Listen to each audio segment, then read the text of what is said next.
अस्सलाम वालेकुम, मैं हूं इरफान समोर। लगेगी आग तो आएंगे घर कई जद में, यहां पे सिर्फ हमारा मकान थोड़ी है। दोस्तों, इमरान खान साहब की निजी जिंदगी को, शरई मामले को अदालतों में घसीटा गया और उसे उछाला गया। अब अगर ये खेल शुरू हो चुका है तो अब कई लोग इसकी जद में आएंगे। कई लोग ऐसे हैं, पाकिस्तान के कई सियासतदान ऐसे हैं, मर्दो ख़वातीन, जिनके बड़े बड़े ज़ाती और शरई मामलात हैं, जिनके बड़े बड़े शरई ब्लंडर्स हैं, और कुछ के तो ऐसे ब्लंडर्स हैं जब वो अदालतों में आएंगे और उनका फैसला आएगा तो उन्हें संसार करना पड़ेगा, जिसकी इस्लाम में यही सज़ा है। तो दोस्तों, अब यह सिलसिला शुरू हो चुका है, इस पर आज बात करेंगे। साथ में आपको यह भी बताएंगे कि पाकिस्तान के जय्यद उलमा इमरान खान साहब के हक में आ चुके हैं, जो इद्दत में निकाह का फैसला उनके खिलाफ आया है, और उसके दिफा में अब पाकिस्तान के उलमा आ चुके हैं। इसके बारे में आज आपको तफसील से बताऊंगा और इस पर इमरान खान साहब के मौक़िफ़ के बारे में भी आपको आगाह करूंगा। लेकिन उससे पहले नए आने वाले दोस्तों से एक गुजारिश ज़रूर करना चाहूँगा कि ये जो मेन स्ट्रीम मीडिया है, ये जो न्यूज़ चैनल्स हैं, ये इस वक्त मुकम्मल तौर पर कंट्रोल्ड है, आलाकार बने हुए हैं। जिस तरह की खबरें दे रहे हैं, जिस तरह का प्रोपेगेंडा कर रहे हैं, आप अच्छी तरह से जानते हैं। दूसरी जानिब ये माफिया, ये वारदाती, बारीक वारदातें डाल रहे हैं, और मैं अल्हम्दुलिल्लाह इस चैनल के ज़रिए इनकी तमाम वारदातों को एक्सपोज कर रहा हूं। दोस्तों, आपसे गुजारिश करूंगा कि इस चैनल को सब्सक्राइब कर लीजिए और बेल आइकन पर क्लिक कर दीजिए। दोस्तों, इमरान खान साहब के खिलाफ कई मुकदमात बनाए गए, उनमें से 3 का फैसला आ चुका है, जिनमें उनको सजाएं सुनाई गई हैं। 2 में तो ज्यादा सुनाई गई हैं, लेकिन वो मुकदमात इतने हसास नहीं हैं। एक साइफर केस का मुकदमा है जिसमें 10 साल सजा सुनाई गई है, वो टोटली इंतजामी मामला है। दूसरा तोशाखाना का मामला है, वो केस जिसमें 14 साल की सजा सुनाई गई है, वो भी जो है वो करप्शन का केस है। लेकिन जो तीसरा मामला है, जो तीसरा केस है, वो इंतहाई सेंसिटिव है। वो उनका निजी मामला है, इमरान खान साहब का और उनकी बेगम का, और वो ज़ाती मामला है, टोटली शरई मामला है।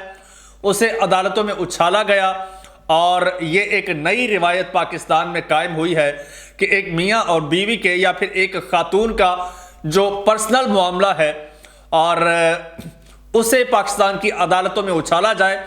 अब एक खातून का फैसला, उसके पीरियड्स का फैसला जो है, पीरियड सर्कल का फैसला भी अब पाकिस्तान की अदालतें करेंगी। जब इन चीज़ों का पाकिस्तान की अदालतें फैसला करेंगी तो फिर अब बहुत सारे सवालात उठने शुरू हो गए हैं। हमारे बहुत सारे और ऐसे लीडरान हैं, बल्कि हमारी लीडरान हैं, जिनका माजी जो है इससे भी ज़्यादा भयानक है, इससे भी ज़्यादा दागदार है। अब उनके केसेस भी इसी तरह अदालतों में लगेंगे। आपकी बहन बेटी के केसेस भी इसी तरह अदालतों में लगेंगे। आपकी निजी जिंदगियां जो हैं वो इसी तरह अदालतों में उछाली जाएंगी।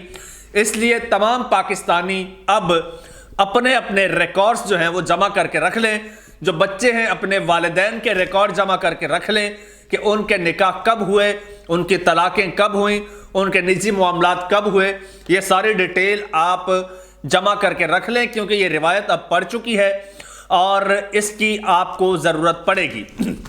लेकिन यहाँ पर कुछ ऐसे केसेस भी हैं, कुछ ऐसे कैरेक्टर्स भी हैं, जिन्होंने माजी में ऐसी बड़ी गलतियों का इर्तिकाब किया है, जिसे जो कि वक्ती तौर पर तो माजी की गर्द में वो अट गए, लेकिन अब उनकी गर्द झड़ने का शायद वक्त आ चुका है।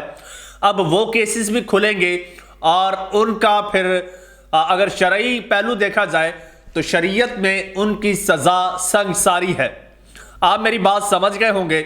इस वक्त इस टॉपिक को लेकर स्पेशली सोशल मीडिया पर जो है वो आग लगी हुई है कि एक ऐसी भी लीडर है, एक ऐसी भी सियासतदान है, जिनका माजी इंतहाई दागदार है। अब उनका एक केस है, वो बड़ा सेंसिटिव केस है। अब मुतालबा ये किया जा रहा है कि उसको भी अदालत में लाया जाए, उसको भी कानून के सामने लाया जाए, और उसका भी इसी तरह से पाकिस्तान की अदालतों से फैसला हो। लेकिन यहाँ पर पाकिस्तान के उलमा की तरफ आते हैं। लेकिन उससे पहले मैं ये आपको बताना چاہتا ہوں کہ یہ جو کیس بنایا گیا سارا، جب ایک عورت اپنے بارے میں بتا رہی ہے تو قانون بھی یہی کہتا ہے، علماء حضرات بھی یہی کہتے ہیں کہ آپ اپنے بارے میں عورت کی گواہی جو ہے وہی مانی جائے گی، لیکن یہاں پر فیصلہ عورت نہیں کرتی، یہاں پر فیصلہ جج کرتا ہے انفارچونیٹلی۔ یہ سب کچھ کیا کیوں جا رہا ہے؟ یہ سب کچھ دوستو اس لیے کیا جا رہا ہے، اب غور سے سنیے گا۔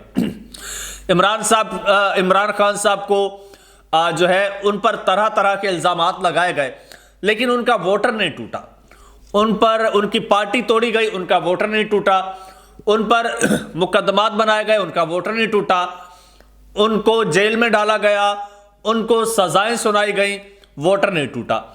پہلے ان کو غدار ڈکلیئر کیا گیا، پروو کرنے کی کوشش کی گئی، ووٹر نہیں ٹوٹا۔ پھر ان کو کرپشن کا مرتکب ثابت کرنے کی کوشش کی گئی، وہ فیصلہ بھی دلوا دیا گیا، لیکن ووٹر نہیں ٹوٹا۔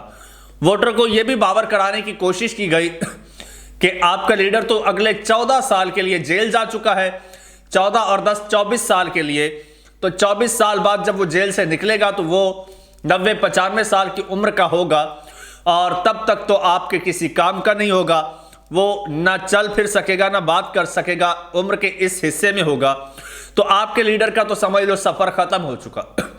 لیکن اس کے باوجود جو اس کا ووٹر ہے، اس نے یہ بات نہیں مانی، اس نے کہا کہ نہیں، میں 8 فروری کو ووٹ کی طاقت سے اپنے لیڈر کو نکالوں گا۔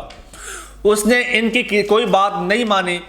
اب انہوں نے کہا کہ چلو ٹھیک ہے، اس کو کیریکٹر کو اچھالتے ہیں، اور اس کے کیریکٹر کو لے کر پاکستان کی قوم جو ہے وہ کیریکٹر کے حوالے سے کافی ایموشنل ہو جاتی ہے، تو چلو اس کا کیریکٹر اچھالتے ہیں، شاید اس کا ووٹ ٹوٹ جائے، شاید عوام اس کو چھوڑ جائے۔ تو جناب عمران خان صاحب کے خلاف یہ ایک من گھڑت جھوٹا مقدمہ بنایا گیا، جھوٹے گواہان پر مبنی، اس لیے کہ جب یہ فیصلہ آئے گا تو یہ ثابت کیا جا سکے گا کہ یہ شخص نہ صرف فائنینشلی بلکہ مورلی بھی کرپٹ ہے۔ یہ جو ریاست مدینہ کی بات کرتا ہے، یہ جو دوسروں کے مورل کیریکٹر پر انگلیاں اٹھاتا ہے، اس کا اپنا کیریکٹر یہ ہے کہ آپ ایک کیریکٹر لیس بندے کو ووٹ دیں گے، اور میڈیا اس وقت بھرپور کوشش کر رہا ہے کہ عمران خان صاحب کو کیریکٹر لیس ثابت کرے، لیکن اس کے باوجود ہمت ہے دوستو آپ کی کہ آپ کی وجہ سے یہ جو فیصلہ ساز ہیں یہ اب بے بس ہو چکے ہیں۔ یہ مقدمہ بھی چلا کے دیکھ لیا، یہ سزا بھی دے کے دیکھ لی، لیکن کچھ نہیں بنا۔ خیر، اچھا اس کا نتیجہ کیا نکلا ہے؟ اس کا نتیجہ یہ نکلا ہے کہ KPK کے جو علماء ہیں انہوں نے متفقہ طور پر یہ اعلان کیا ہے کہ اب عمران خان ہماری ضد بن چکا ہے، اور اب ہم ووٹ عمران خان کو دیں گے۔ 80% سے زیادہ جو علماء ہیں وہ یہ کہہ چکے ہیں کہ اب ہم عمران خان کو ووٹ دیں گے، اور باقی جہاں تک یہ تعلق ہے اس کیس کا، تو یہ کیس تو اتنا کمزور ہے کہ جب یہ اپیل میں جائے گا تو پہلی ہی سماعت پر یہ کیس اڑ جائے گا، اور اس کے حوالے سے جو ہے وہ PTI کے وکلاء نے درخواست دائر کر دی ہے، اپیل کر دی ہے، اور یہ ہائی کورٹ میں مقدمہ جا چکا ہے، وہاں سے یہ پہلی نہیں تو دوسری سماعت میں اڑ جائے گا۔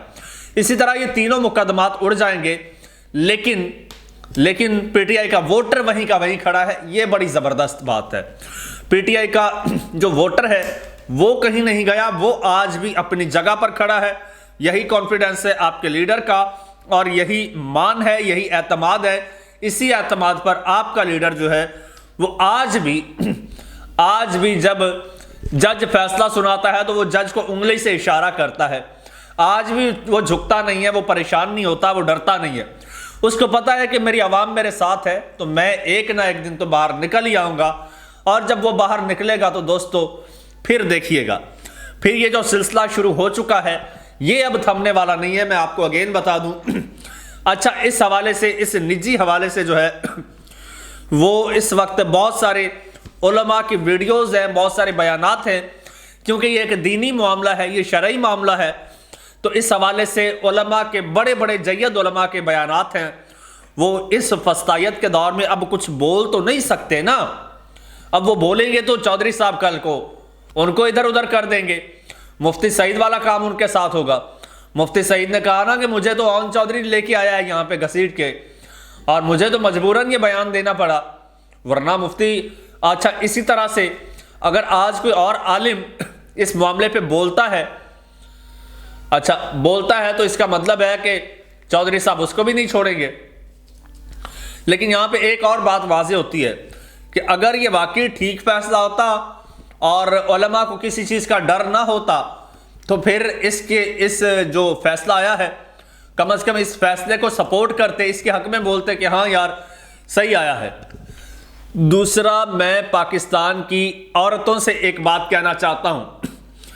पाकिस्तान की वो औरतें जो कि औरतों के हुकूक की बात करती हैं, जो कि हुकूक निस्वा की बात करती हैं, जो कि वुमेन डे मनाती हैं, 8 मार्च को मनाती हैं, ख़वातीन का आलमी दिन मनाती हैं, ख़वातीन की हुकूक की बात करती हैं, ख़वातीन को बराबरी के हुकूक दिलाने की बात करती हैं, वो ख़वातीन जो कि ख़वातीन के हुकूक की अलमबरदार हैं, उनसे मैं पूछना चाहता हूं कि आज आप कहां हैं?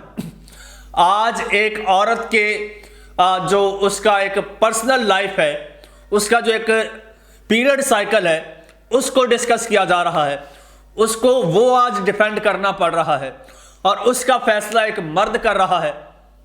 जब जिस्म आपका है, मर्जी आपकी है, तो आपका जो जिस्मानी तब्दीलियां हैं, जिसमें होने वाले जो फंक्शंस हैं, उनके बारे में कोई और आपको बताएगा। ये आपका टोटली निजी मामला है। क्या ये अब अदालतों में जाएगा? तो कहां है वो हुकूक निस्वा की अलमबरदार औरतें? आज वो कहां हैं? आज वो क्यों नहीं बोलती? कम से कम वो तो बोले। और जहां तक उलमा की बात है, तो उलमा के पुराने बयानात, जैसे गामदी साहब हैं, एक जय्यद आलिम है, स्कॉलर है मजहबी, उनका इस हवाले से एक बयान है कि ये टोटली निजी मामला है, ये इद्दत विद्दत वाला जो है, ये ऐसा कोई चक्कर नहीं है। तो वो इस वक्त जो है वो जंगल की आग की तरह सोशल मीडिया पर इस वक्त फ्लोट कर रहा है वो बयान। इसी तरह और बहुत सारे उलमा के दिए गए बयानात जो हैं, वो इस वक्त लोग निकाल कर शेयर कर रहे हैं। और जो कानूनी माहिरीन है, उनका ये कहना है कि ये जो शरई मामला है, टोटली ये केस एक फौजदारी अदालत सुन ही नहीं सकती। खैर दोस्तों, यहां पर माइट इज राइट है, जिसकी लाठी है उसी की भैंस है। तो कमेंट सेक्शन आपके लिए है, आप अपनी राय का इजहार कीजिए कमेंट सेक्शन में, और चैनल को सब्सक्राइब कर लीजिए, बेल आइकन पर क्लिक कर दीजिए, और मुझे इजाजत दीजिए। अल्लाह हाफिज।